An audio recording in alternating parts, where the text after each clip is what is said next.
Anak, tingnan mo. Ang daming ipinadala sa atin ng tatay mo ngayon.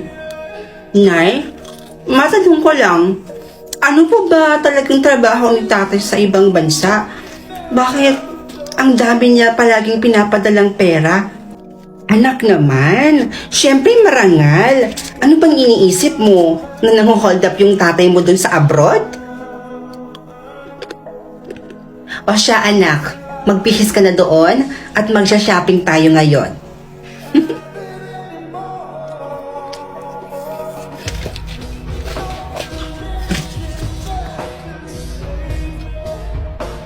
Nay, nagpadala na naman ba sa inyo si tatay?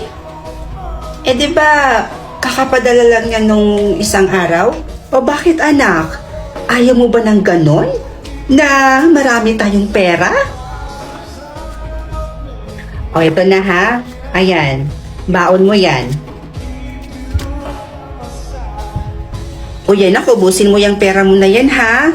Kung gusto mo, mag-shopping ka ngayon din. Oo, para mas mabilis maubos yung pera mo. Tapos kapag naubos na, humingi ka sa akin ulit, ha?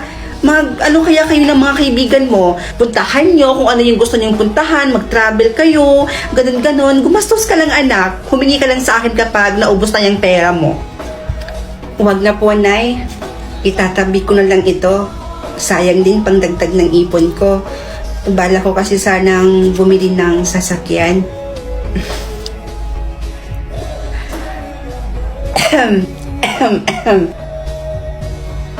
Oh.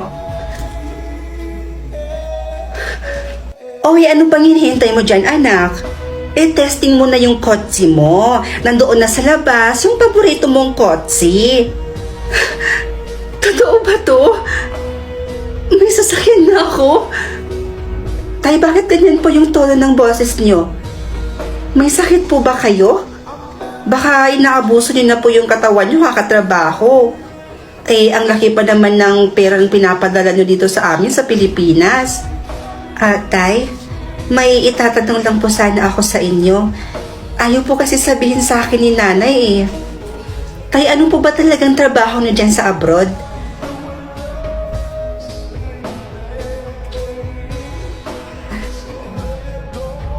Sige po, tay. I love you too.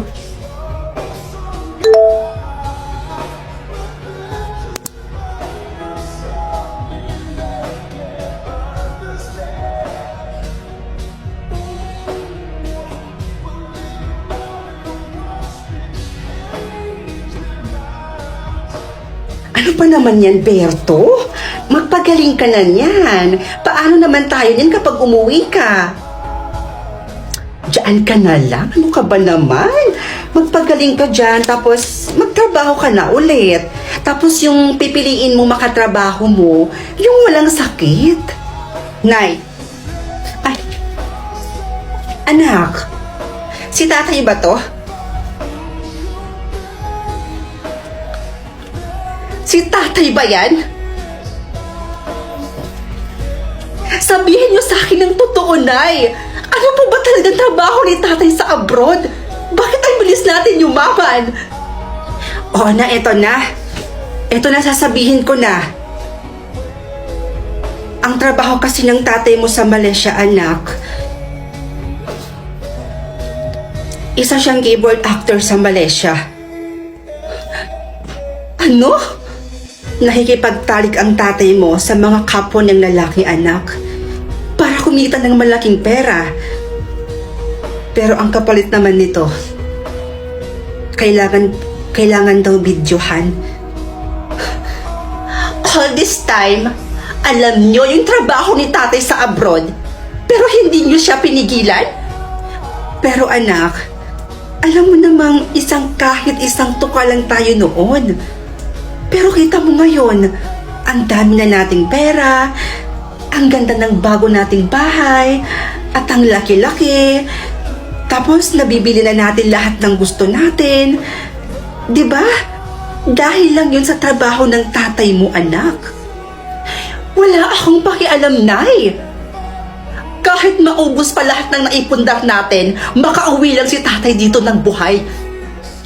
uuwi dito si tatay at dito siya magpapagaling ng sakit niya. Wala akong pakialam kung maghirap man tayo ulit. At kapag hindi mo pinauwi si tatay, tandaan mo to, Nay. Kalimutan mo nang may anak ka pa.